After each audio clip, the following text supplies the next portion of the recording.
Today I have a good friend of mine who I'm going to be interviewing. Her name is Eshaal Ali, and we're going to be talking about the transition between MYP and DP because it can be quite a jump, which everyone feels once you're in DP. You see how different it is from MYP. So Ishaal is going to be telling us how to kind of transition between these two different levels and how to kind of do the best you can. So hi Ishaal, how are you today? Hi, Noor. First of all, thank you for having me on your podcast. So I'm Eshaal. I'm an MYP5 student going into IBDP, and I don't have much experience with DP yet, but I've taken some pre-DP classes, and that's how I kind of know a little bit about DP. But I feel like the transition between MYP and DP is something that should be talked about more. So, yeah. So could you tell us a little about these pre-DP classes? So Ishal and I go to the same school for context, and our school does pre-DP classes. So MYP fives have a good understanding of what DP is like. So could you tell us a little about what the whole showdown is? So pre-DP classes are like classes that I think some schools offer that kind of give an insight into like every single subject that is offered in DP, so that kind of helps you choose which subjects you want to take. So my first question for you is, what skills or insights have you gained from MYP, which you think could help you in DP, considering for about 2 weeks you've done these pre-DP classes and you've gotten like a little bit of taste of what DP is going to be like and how it's going to be much more different than MYP. I feel like one of the most important skills that I've gained in MYP are research skills, because I think in DP there's a lot of research, especially with the core subjects. So in MYP, they kind of make you do a lot of case studies, analyzing and evaluating sources, and conducting your own research for projects like the personal project and e-portfolio. So that could help with research in DP and in the future as well.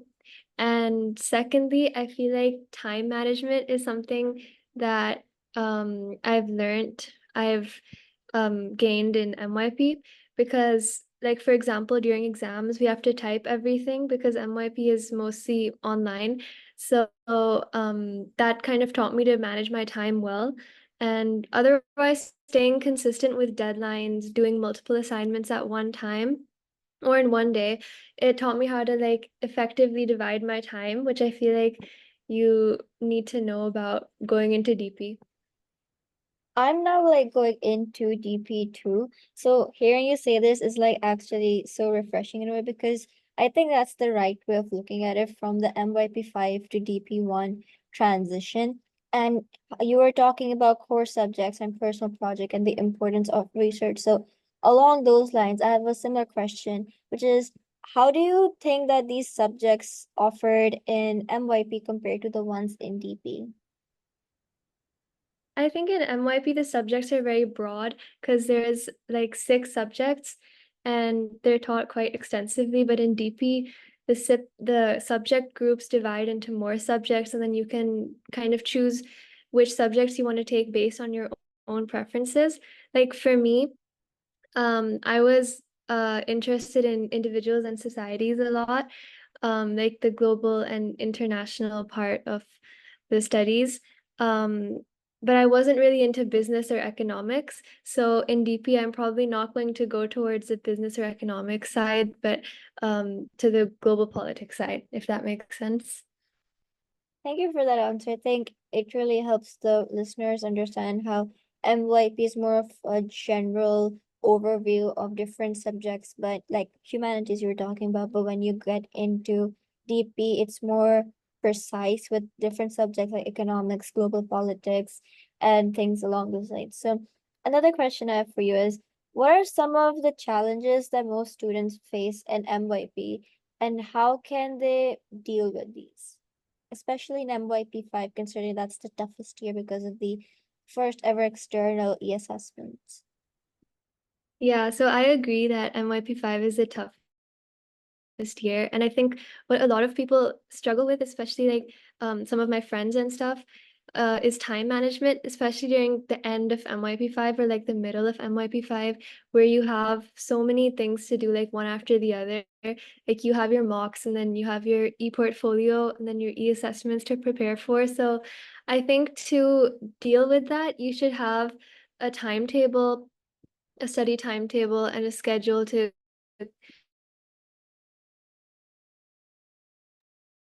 That's great. I think that's very helpful because in MYP time management is a very big thing, especially because you have to type a lot. And for subjects like maths and foreign languages, it can be very, very tough to manage your time doing that.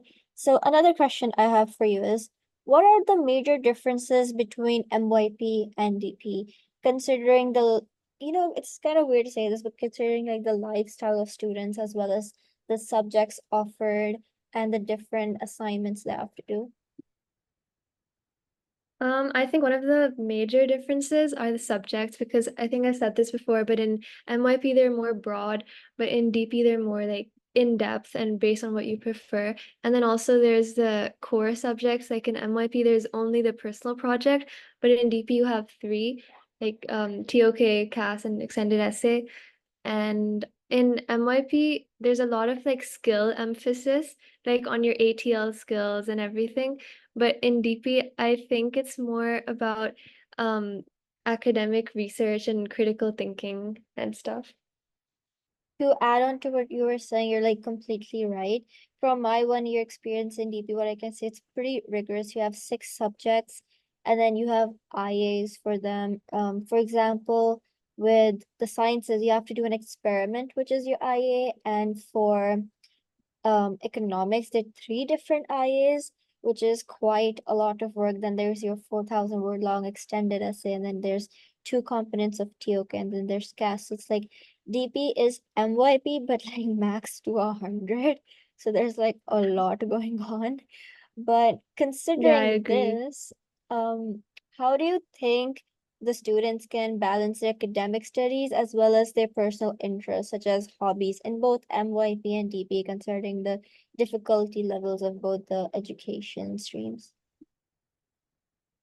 So I think um, to balance your studies with your personal interests, you should always make sure to do your schoolwork on time and not procrastinate because I feel like a lot of people take this very lightly, but procrastination can have severe effects. So make sure that you don't procrastinate and you actually have time to do other things other than school. And also, um, I think you should try to integrate your personal interests with your academics. Like in MYP, you can integrate your own like hobbies or interests or whatever into your personal project. And in DP, you can extend on that in your extended essay, I think. So, I totally agree with the procrastination thing. It's definitely very hard because the yeah. tasks are so much, like there's so many tasks that you just can't help but procrastinate. But at the end of the day, Mhm. you do wish you had gotten done with it because both MYP and DP is quite rigorous. Like I remember our school makes us do, and a lot of other schools, they'll make you do your personal project in 2 years, MYP 4 and 5. I did a majority of it in MYP 5 in each class. I would have like a heart attacks whenever we were discussing personal project. But at the end, like I pulled through and I got the 7 and I was like really happy. But I would agree, time management in IB is very, very important because this is kind of an anti-procrastination mantra, but like if you get the work done very soon, then you'll have even more time to just like relax later. So that's kind of a good mindset. But I wanted to ask you, how do you think that the MYP prepares students for DP? I think MYP prepares students for DP in a lot of like in a lot of ways. So, there's skill development. Like, first of all, in MYP, they focus a lot on your ATL skills, global context, SMART goals and stuff, and they're integrated into all of the research you do.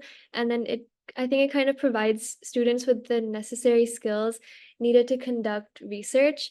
And then also, there's a lot of project-based learning. Like in MYP, there's a personal project, And in DP, I think the personal project in MYP prepares you for the three cores that you have in DP, and you can also extend on your personal project in DP, so that makes it easier. Those are very valid points.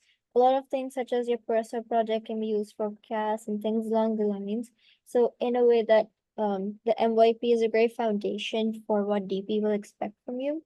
And this is something we've already spoken a bit and touched upon previously, but what exactly are the pre-DP classes and how do they most specifically help you choose subjects? How are they more useful when it comes to figuring out which career stream you are more inclined towards? So pre-DP classes, like I said before, I don't think all of the IB schools offer them, but they kind of like tell you what every single subject in DP will be about. And I think the teachers, they also compare the HL syllabus with the SL syllabus. So it tells you which subjects are harder to take in HL and which ones are easier to take in HLs. And that helps you choose your HLs and SLs because I think a lot of people struggle with kind of managing their HLs and SLs. So in that way, pre-DP classes are very useful. And they also show you which subjects they kind of align with your chosen career path and if certain subjects are ideal for you or not.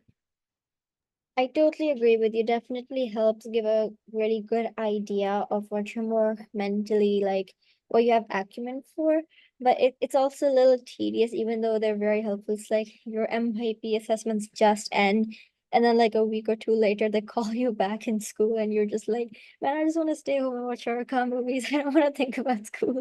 But I think that's great advice. It genuinely does help with figuring out your subjects. The sooner you do that, the better it is. And considering this, how do you think students who are in much younger MYP years can work towards achieving academic success?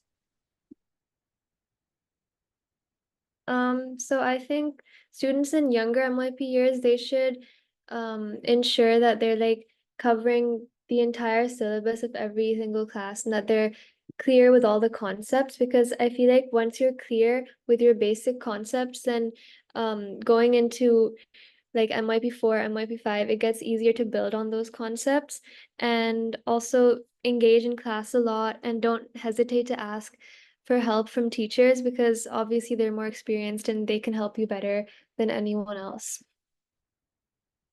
I think that's a great point to talk about building on concepts because, for example, with more technical subjects like the sciences or maths, the better you are at a particular concept, the better it is for your long-term, academic success in that particular class. Otherwise, it's going to kind of sabotage you a bit when you realize by MYP5 that you're probably not that equipped in a particular topic or something. And so, based on everything we've discussed right now, I have a last question, which is kind of like a summary of everything we've discussed, which is what advice would you give to the students in MYP who are now transitioning into DP? So, students in MYP who are transitioning to DP, I think you should first of all, listen to what your teachers say in class and the tips they give you because that's going to help you a lot in the future. And they're also more experienced. And then put in effort into every single assignment you do. Like rather than rushing things or cramming things, you should make sure that you're giving all of your assignments your 100%. And obviously, don't procrastinate and stay positive. Those are exceptionally lovely advice. I think that's so true. Going through it like myself and like even my friends, we joke about how stressful MYP was, but then we came into GP, we're like different story. But thank you so much, Ishal, for interviewing with me. I think a lot of the MYP fours and fives will find this very, very not only interesting but helpful because the transition is something I don't think a lot of people talk about openly. So thank you so much for being a part of this episode.